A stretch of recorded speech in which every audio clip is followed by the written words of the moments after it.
Okej, det går till så här. Ni lägger skeden. Det går till så här. Ni kommer ha skeden i munnen. Så kommer den ena börja. Du lutar dig fram så kommer hon med skeden i munnen slå dig i huvudet. Okej, den som ger upp först, den andra vinner. Så du börjar slå henne i huvudet med skeden som du har i munnen. Okej.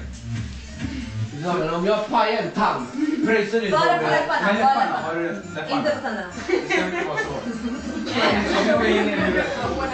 Ni måste börja nu så att hela djuret för jag får inte göra tandställning. Om det tandställningen. Okej? Go Vicky! Och så slår du Nej men vad? Vilka våldsamheter. Jag är värsta Greenpeace-killen. Vad är det här? Det är gulligt så. Men det är inte så litet. Så slår du henne. Det går inte. Nej, jag måste slå. Och så lutar du dig fram. Vänta, du menar om jag får en spring upp då? Ja, när hon slår dig i huvudet. När du inte pallar mer. Gör om. Det känns som att jag kommer förlora. Jag känner att jag ligger i underläge. Nej, en gång. Så Vicky lutar sig fram. Och nu är det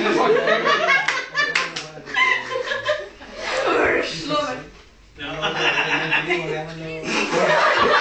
Det där känns ju skitont ju! Inte så hårt, okej? Låt mig tandställning bara när du hade den båda sidorna, då hade du slagit igen i huvudet på dig.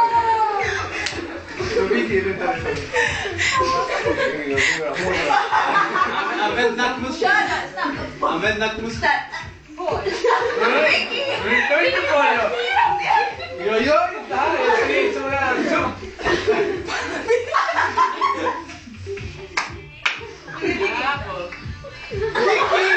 Alltså på riktigt, det är det skit! Nej, jag vill inte vara med. Jag ser inte. Och det är sista gången. Jag slog in det tidigare då.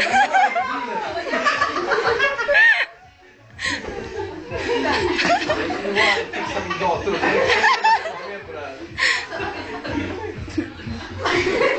Vad är det här? Men jag kan inte!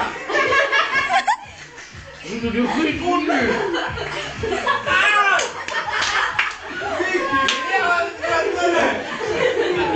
Nej, jag pallar inte med det här. Hur fan är det så? Jag visste att det var du! Okej, men nu är jag bjudit på. Tack så mycket allihopa.